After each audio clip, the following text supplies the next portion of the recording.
nhapwa yefesi yachamisa panguva ino iri kutotsviridza kushandisiwa kwakaitiwa muma-elections ekumkulumane constituency aiwa yatonetsa.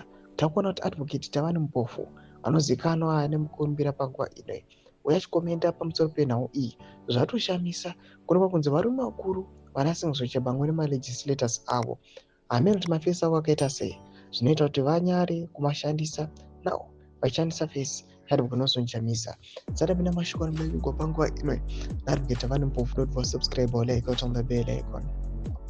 Timda pahinda yeadvocate Tavani Mpofu anodanyira achiti I hear Chamisa's photo was used in the Nkulumane by-election by his sworn enemies to better their lot.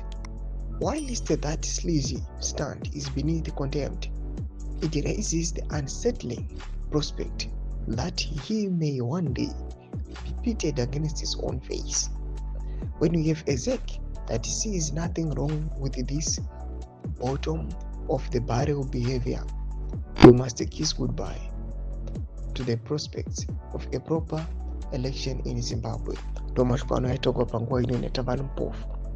Chava chinhu chinoshamisa kuti advocate Nelson Chamisa he left the party and panguva ino toona kuti these same people vanoramba vachienderera nefesi yake hamene kuti zvinenge zvimbofamba sei.